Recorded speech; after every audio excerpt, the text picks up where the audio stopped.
Muka surat. Air tubuh tinggal sekali.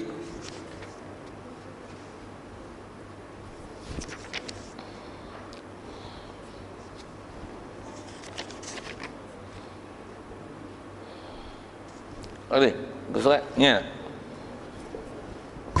Berapa? 20. Berapa tu? Ketiga. Oh. Bismillahirrahmanirrahim. Dan 3 perkara tertentu dengan dia oleh perempuan. Jadi apa kita nak sambung insya-Allah ke pekah sikit ni. Ada 3 perkara yang perkara ni menyebabkan wajibnya mandi dan dia khusus untuk orang perempuan. Jadi orang perempuan sepatutnya kena memang sangat mengerti bab hukum ini. Baik, apa dia? Iaitu mandi haid.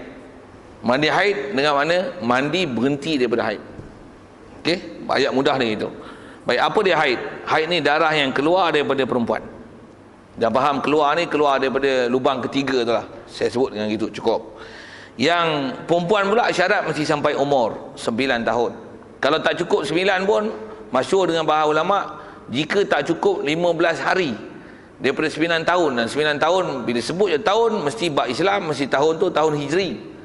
Tak cukup 15 hari jika keluar darah masih boleh terbenar nama haid. Jika umur 8 tahun, 6 tahun, 5 tahun keluar darah tak dihukum haid. Tak dihukumkan baligh dan sabit baligh dengan sebab darah yang keluar sebelum daripada tempoh 9 tahun. Dia punya ayat mudah gitu. Macam mana pun kalau saya panjangkan sikit, itu macam mana nak tahu dia haid tak haid, dia ada bab khas lah. InsyaAllah rasa panjang umur kita jumpa bab haid nanti. Berapa sekurang-kurang, berapa banyak, macam mana permasalahan. Tambah pula ada berhenti, betul keluar 5 hari, betul berhenti pula 3 hari, betul datang pula, betul berhenti pula. Macam mana nak hukum pula tu? Yang ni colour sikit, colour pekat, yang ni cair, yang ni kuning, ni hitam, ni merah, betul berhenti pula, betul tak ada pula. Macam mana nak hukum? Memang orang perempuan wajib mengaji dan fardu ain ke orang perempuan. Begitu juga kalau kata perempuan tanya suami, suami wajib pergi cari selesai masalah isteri dia. Pasal apa? Nanti dia nak pakai bini, takkan nak pakai bini waktu yang hukum haid? Mampu berdosa besar kan. Waktu masa bila boleh pakai, masa bila tak boleh pakai. Ni saat ada, saat tak ada, dia datang haid gila. Macam mana nak hukum? Masa suci tak suci? Itu tak masalah nak pakai tak pakai. Masalah semayang ni, nak kena semayang tak kena semayang, nak kena puasa tak kena puasa. Boleh baca Quran tak boleh baca Quran, boleh masuk masjid tak boleh masuk masjid. Tak tahu macam mana. Padahal ada tempat yang wajib ibadat. Bila memang haid memang tak boleh ibadat. Bila tak haid kena ibadat. Tapi darah gila. Macam mana nak buat keputusan mana darah tak darah? Dengan hukum wajib tuntut ilmu dan fardu ain, khususnya siapa yang bermasalah dengan masalah itu. Okey, siap. Macam mana pun asal nak sebut, bila suci pada haid, kaedah kita dalam fiqh ada sebut ulama wajib mandi itu. Dan bila wajib mandi? Bila berhenti pada haid. Sekali lagi kalau sebut, macam mana masuk berhenti itu? Kalau nisbah orang perempuan, dia ambil sesuatu, kapas ke sisu ke apa seumpamanya, sesuatu celup. Saya ajar abang tu, saya gunakan bahasa celup. Celup tak ada kesan darah, itu maksudnya berhenti. Pasal bukan berhenti itu maksudnya darah tak keluar ke pakaian dalam, tapi untuk nama berhenti ialah dengan celup tak ada kesan darah, baru dia panggil berhenti. Kalau celup masih ada kesan darah, maksudnya belum berhenti, sekalipun darah tu berwarna kekuningan, warna keruh. Celup ada lagi istilahnya keruh, walaupun keruh tu light kuning kan, kuning light campur orang putih bahasa Melayu tu, maksudnya kuning cair kan. Walaupun begitu masih hukumnya darah. Kalau celup iaitu warna liquid paper, itu suci. Pasal bila liquid paper maksudnya putih, tidak ada apa-apa campuran darah. Bila kuning maksudnya ada campuran darah, tu yang menyebabkan ada berubah warna. Bila berubah warna maksudnya masih ada hukum darah kat dia. Celup ada cairan sesuatu yang walaupun berwarna kuning masih hukum ada darah. Jadi bila yang wajib mandi, celup tak ada, lepas tu cek lagi, celup tak ada, baru berhenti wajib mandi. Wajib mandi, wajib ibadat. Bab ibadat ada bab khusus, kena bertengoklah bab ibadat. Kita bawa cerita nak tengok berhenti tu macam mana, berhenti tu macam mana. Okey, itu haid. Begitu juga mandi nifas. Sedia maklum nifas ni apa dia? Iaitu darah yang keluar mengiringi beranak. Beranak, keluar peranakan, keluar anak, keluar peranakan, tak beranak dah lah. Keluar anak, Kalau ada kembar, keluar kedua-dua kembar tersebut, maksudnya keluar kandungan tersebut, darah yang mengelilingi keluar daripada kandungan, setelah selesai kandungan keluar, itu dipanggil nifas. Baik, bila nak mandi ni? Mandi ni bila berhenti nifas. Masa nifas tu tak kena mandi lagi. Pasal itu masih istilahnya hadas besar. Bila kena mandi? Berhenti nifas. Dan kaedah nak berhenti macam mana? Serupa prinsip macam mana nak kena haid berhenti. Celup, tak ada darah. Celup liquid paper. Saya sebut liquid paper tu untuk menunjukkan dia putih tanpa ada apa-apa campuran. Okay. Ataupun celup gam uhu. Boleh faham saya punya bahasa tak? Tak faham uhu pun tak pernah dengar. Ni orang Afrika tak biasa duduk Malaysia. Dia tak tahu apa uhu, gam apa, dia tak biasa dengar. Macam mana pun tak faham tanya. Saya nak sejuk gam uhu pasal dia jernih. Saya sebut liquid paper pasal dia putih. Nampak? Celup tak ada apa-apa. Tak ada apa-apa lah. Yang ni celup ada apa-apa tapi putih. Macam liquid paper. Jernih. Macam gam uhu. Hak tu suci. Daripada haid, suci pada nifas. Siap. Tempoh-tempoh dia apa? Ada bab. InsyaAllah panjang nombor depan. Kita nak bicara sebab mandi. Dan yang ketiganya, mandi wiladah. Mandi beranak. Wiladah ni apa? Wiladah ialah beranak. Beranak aja sebab mandi. Jadi apa yang menyebabkan mandi? Beranak aja wajib mandi. Cuma bila beranak ada nifas, tak wajib lagi lah mandi. Pasal apa? Mandi pun tak selesai. Pasal apa? Pasal angkat hadas beranak tapi baik dua ada nifas, tak selesai. Jadi macam mana nak selesaikan dia? Habis nifas esok, sekali kan mandi itu. Mandi kerana beranak dan nifas. Ya. Itu pun kadang-kadang soalan sangat mudah, bab sangat mudah. Itu pun orang Islam kita tak boleh nak selesai. Itu pun melengung 3-4 hari nak selesaikan masalah. Padahal pengetahuan Islam yang sangat asas dalam bab mengenal hadas besar dan mana yang kena mandi, mana tak kena mandi, itu pun tak tahu kan. Orang Islam kita punya pengetahuan Islam sampai profesional sampai tengah tu. Profesional. Bab macam tu pun tak boleh selesai lah. Beranak kena mandi, ada orang kata kena mandi, ada orang tu tak kena mandi. Pening lah kata ni. Ya Allah. Kena mandi, cuma bila mandi pun masa tu disebah nak mandi, nak mandi mandilah. Takkan nifas katalah keluar 60 hari pergi dengan tempoh maksimum tu, takkan tak mandi sekali pun. Jangan buat bodoh itu. Jadi mandi yang wajib ni apa? Mandi atas nama mandi wajib. Tu yang kita bicara tu. Mandi atas mandi, memang orang haid pun takkan seminggu keluar haid tak mandi langsung. Awak buat bodoh itu. Mandi atas nama mandi wajib, yang tu yang kita duk bicara. Mandi dengan ada ibadat, mandi yang jadi ada niat, yang jadi ibadat dalam berpahala di situ, dan dia adalah persepadanan untuk kebolehan buat ibadat ataupun tidak. Di atas terhentinya mandi dengan mengangkat dengan hukum hadas itu yang kita bicara. Jadi kalau katalah dia beranak, untuk ada nifas, mandi pun tak selesai masalah untuk mengangkatkan hadas beranak itu. Pasal apa? Pasal wiladah itu maksudnya beranak. Jadi dengan beranak bila ada nifas masih ada hadas besar yang juga tak selesai hadas besar dia. Jadi macam mana nak angkat hadas besar? Pasal dua-dua hadas besar, sekali kan mandi itu dengan berhenti nifas. Jadi berhenti nifas tu niatlah aku angkat hadas besar kerana Allah Taala, selesai. Aku mandi wajib kerana Allah Taala, selesai untuk mengangkat kedua-dua hadas. Ataupun nak niat secara khusus, aku mandi wajib kerana nifas dan beranak. Bobi dengan bahasa Melayu. Sah, boleh. Cukup. Baik, mandi wiladah. Dan wiladah kata dia yang menyertai dengan basuh. Kalau ikut basuh ni ejaan yang ada istilahnya tahrif, ada kesilapan ejaan tu. Kalau ikut bukan basuh tapi basah. Kalau ikut ejaan lama balik sin ha. Sin waw ha ni tak tahu, mungkin ada kesilapan cetak dan sebagainya. Tapi sepatutnya bukan ejaan dia, bukan bin balik sin waw ha, tapi balik sin ha, basah. Wiladah menyertai basah mewajib bagi mandi, diputuskan dia oleh ulama dengan tiada khilaf, dengan tanpa khilaf. Habislah ayat tu. Dan juga yang sunyi daripada basah, sekali lagi balik sin ha tanpa waw. Jadi asal yang sebut beranak tanpa ada apa-apa basahan, maksudnya beranak kering, sama ada kering ke ada basahan. Basahan tu sama ada air mentuban ke, basahan tu lendiran ke, basahan tu darah ke. Umumnya beranak aja, apa-apa nama beranak, kandungan yang keluar daripada perut ataupun istilahnya rahim, maka mewajibkan mandi. Cuma kalau ada basah dengan ijma' ulama, dan dengan tiada khilaf dan sunyi daripada basah. Maksudnya kalau beranak kering anak tak kala keluarnya mewajibkan mandi pada kaul yang asah, pendapat yang paling sahih. Macam mana pun kalau kita pejamkan sahih ke tak sahih ke, umumnya beranak apa? Wajib mandi. Sikit kalau bab beranak tu selesai. Beranak ni sikit kalau saya sambungkan tu, wajib mandi sama ada beranak ikut tingkap ataupun beranak ikut pintu. Boleh faham kot bahasa kiasan itu. Beranak ikut pintu, ikut sepatutnya tempat keluar beranak lah kan. Ikut tingkap apa? Melalui pembedahan scissors lah kan. Scissors atas lah, bukan scissors bawah. Scissors atas, bawah pun scissors juga. Lambat sangat keluar, scissors. Scissors bawah. Tak faham saya sebut tu, tanya lain apa benda. Tapi nak sebut beranak wajib mandi. Sekalipun bila dia pembedahan keluar kot luar, ada kita bicara bab mani yang itu, keluar tu adalah keluar mani sebenarnya.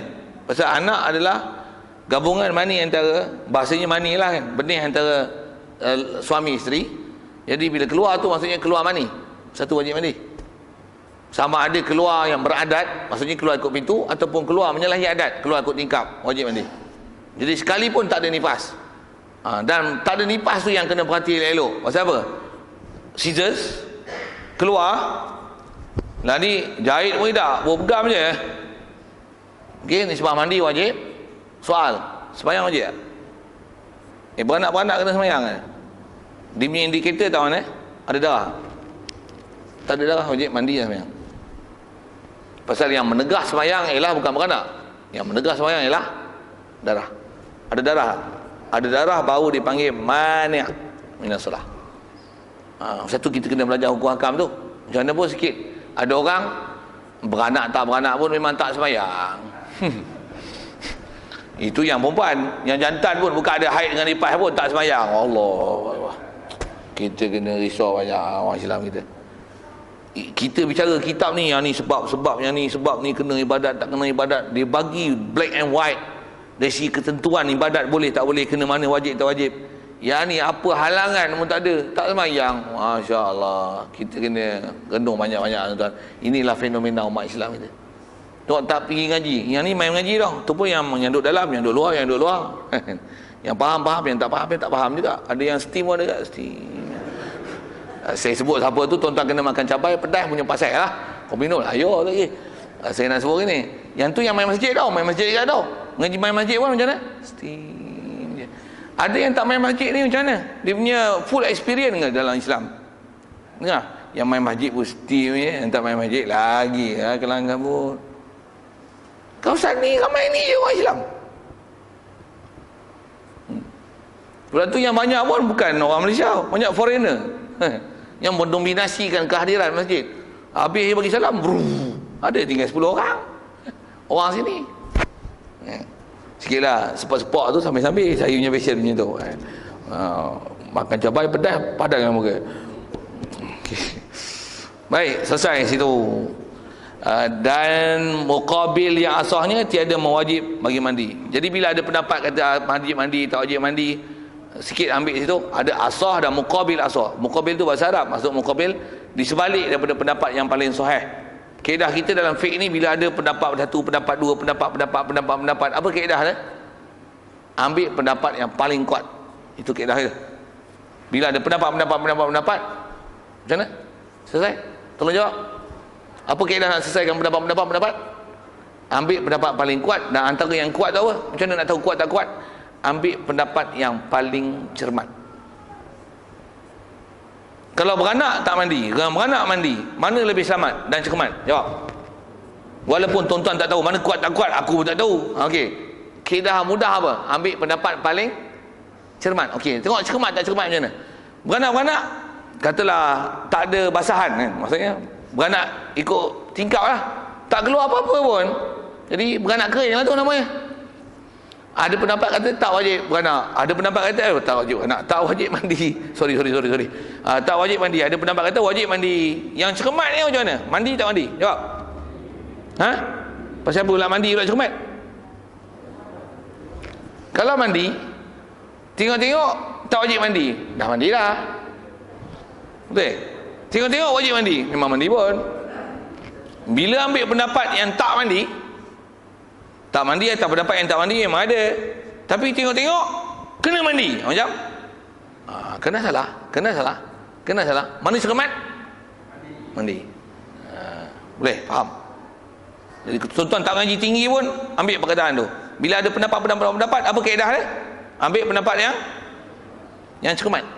Tengok semayang misalnya, tuan-tuan tak ngaji tinggi pun, tuan-tuan dengar saya punya ayat tu. Bila ada pendapat, ambil pendapat yang cermat. Ni kita cerita fiqh. Semayang Fatihah, memang ada pendapat kata baca bismillah, ada pendapat kata tak payah baca. Boleh? Pernah dengar kan? Tak pernah dengar nak sebut gini, dengar. Bodoh, tak pernah dengar langsung. Kalau dengar, okey. Soal, nak baca tak baca? Apa yang cermat? Kenapa baca tu cermat? Bila baca, tengok-tengok kena baca, memang baca. Bila tak baca, tengok-tengok kena baca, mampu yang tak baca. Mana elok? Baca. Tapi tengok dalam dunia, ada orang tak cermat tu. Saya cerita kat mana dunia ni? Kat Mekah. Allahu Akbar. Saya bukan nak bertikai mazhab. Kalau ada mazhab kan situ kan, memang ada mazhab. Itu bukan cerita mazhab, tapi nak tengok fake. Dia cermat tak cermat? Kalau ulama dulu cermat kan. Yang zaman lah ni yang kita tengok tak cermat. Allahu Akbar. Kat Mekah kita dengar macam mana? Alhamdulillahi Rabbil Alamin, Ar-Rahmanir Rahim, Maliki Yawmiddin. Ada bismillah. Kalau dia baca bismillah macam mana? Siapa tak kelahi dengan dia? Bila dia tak baca macam mana? Alamak, tak ada bismillah lah. Tambah pula ada macam ni. Wahabi apa? Problem betul tak? Macam mana nak bagi hilang problem ni? Baca lah, siapa tak katakan kau? Siapa tak katakan kau? Nak subuh, memanglah tak payah kunut kan? Kunut pun bukan rukun. Tapi bila baca kunut, siapa kata? Kau tak baca, tengok kena baca. Mana cermat? Baca. Nampak? Saya nak ajar benda simple lah tuan-tuan. Takkan itu pun tak payah nilai. Tak payah ngaji sampai universiti lah tu. Benda simple aja pun boleh selesai. Tapi itu pun ada yang tak baca kodik nak menyelesaikannya. Tak boleh baca Fatihah. Fatihah tak payah baca bismillah. Baca bismillah, bid'ah. Ada lah. Bingung. Nak dengar saya dah sebut bingung tak bingung tu. Apa nak sebut ni? Nak sebut kalau ada khilaf, kaedah dia apa? Ambil yang cermat. Sikit lagi nak sebut. Ni pun nak sebut pasal ada suasana kita kat sini kan, tempat lain kadang tak ada. Bila imam pakai mikrofon, dia takbir Allahu Akbar, makmum dengar takbir imam. Perlu tak orang nombor 2? Sebut tu kan. Perlu tak orang nombor 2? Allahu Akbar. Perlu tak nombor 2? Pasal apa? Dah dengar dah imam buat apa lagi nombor 2? Sorry sikit sebut tu kan. Sorry sikit lah. Tapi saya dah sebut tu. Pula tu kaedah dia begini. Imam pasal memang tuntutan untuk dia kuatkan suara supaya makmum boleh tahu pergerakan dia. Di situ dia ada. Orang nombor 2 tu faham saya sebut kan? Siapa dia? Orang nombor 2 yang kuatkan suara tu, apa tujuan kuatkan suara? Pasal saya nak cerita tentang cermat tu. Apa tujuan kuatkan suara? Memang tuntutan tak ada pasal suara imam dah dengar. Tak payahlah Allahu Akbar tu. Satu. Untuk kalau sebut juga, okey. Apa tujuan sebut? Pasal nak bagi tahu makmum Kalau ikut nak bagi tahu apa, orang dah tahu. Macam mana pun kata dengar. Kalau memang maksud nak bagi tahu, tanya pekah sikit, walaupun bab tu jumpa akan datang, tuan jawab tak? Kita tengah semayang, walaupun sebut Allahu Akbar, Alhamdulillah, Subhanallah, tapi maksud untuk memberitahu, bahasa lainnya menegur, memaklum dalam semayang kepada orang lain. Walaupun imam salah, kita tegur apa? Subhanallah. Maksud semata-mata memberitahu. Apa hukum? Jawab. Tak ada jawab, saya bagi ayat lagi. Apa hukum? Batal semayang. Pasal apa? Pasal walaupun menyebut subhanallah, maksud untuk memberi tahu semata-mata. Apa hukum? Batal semayang. Hatta dengar saya sebut pasal fiqh dia tu, imam ni memang dia disuruh kuatkan suara waktu perpindahan daripada satu rukun ke satu rukun. Katalah tengah sembahyang ni, di imam selalu suara pelan aja. Tengok-tengok blackout nanti ada orang tak dengar. Untuk bagi orang dengar macam ni, dia kuatkan suara. Allahu Akbar, Sami Allahu liman hamidah. Soal, siapa dia kuatkan suara? Nak bagi orang dengar. Kalau semata-mata nak bagi orang dengar, batalnya. Dia mesti kuatkan suara. Kalau nak bagi orang tahu, mesti setidaknya bersama dengan dia zikir. Itu saya sebut bab tu. Okey, asal balik orang kedua tadi. Bila suara imam dah didengar, kalau ikut fik kita, tak payahlah orang yang kedua. Itu jelah. Macam mana pun, batal tak batal? Batal tak batal, tengok apa maksud dia sebut. Kalau maksud untuk beritahu, suara imam pun dah dengar. Bahkan suara imam lagi kuat pada suara makmum. Tak payah. Macam mana pun haram ke? Atas haram tidak, tapi atas bahasa fiknya tak dituntut. Itulah. Lagipun kalau saya lah sikit, saya ngaji dulu pasal Tok Guru ada ajar ni, dia kadang-kadang suara yang kedua tu istilah dia mengganggu. Itu sikit lah. Bahkan kita kalau dalam takbab tu pun, kita sembahyang macam ni. Ketika kita sembahyang rukun qauli mesti didengar. Bismillahirrahmanirrahim. Wajib tu setiap orang. Kita sembahyang, itu orang baca sebelah ni, dia baca bukan untuk dia dengar, sampai orang mendengar. Bismillahirrahmanirrahim. Alhamdulillahirabbil alamin. Sah sembahyang ni. Sah. Nak buat apa? Itu tak ganggu kita. Ganggu, sepatutnya bagi slow sikit volume tu. Tapi kalau dia tak boleh slow, memang dia kena baca tu, cari tempat yang munasabah yang orang tak terganggu dengan bacaan kau.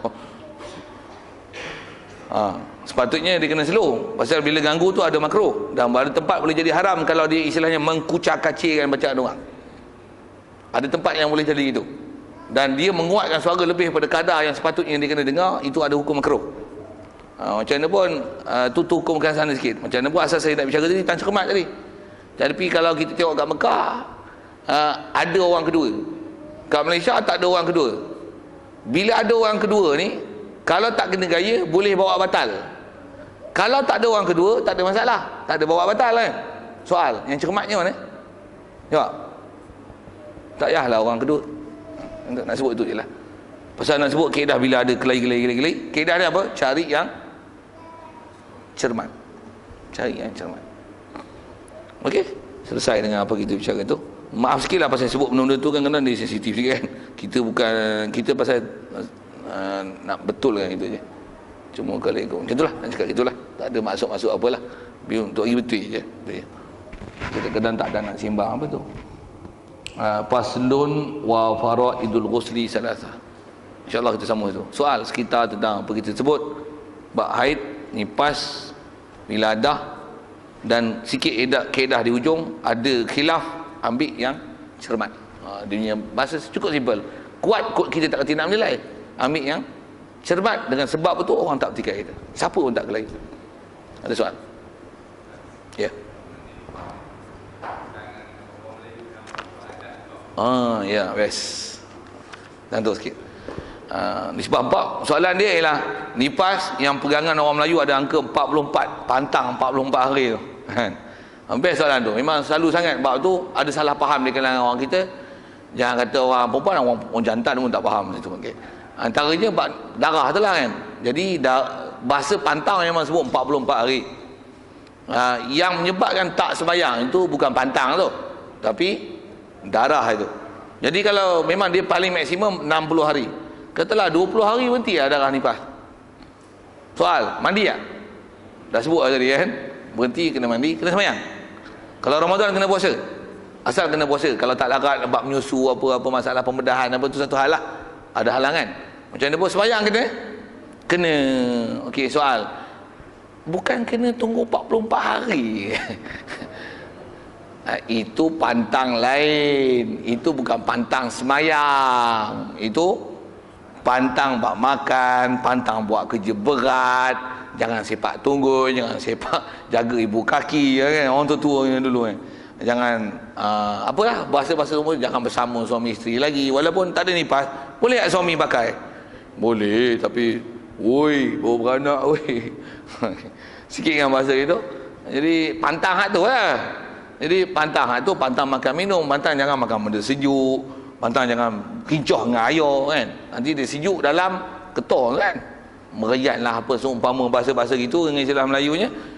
Jadi asal bicaranya berhenti darah sebelum tempoh 60 maksimum ataupun sebelum 44 hari.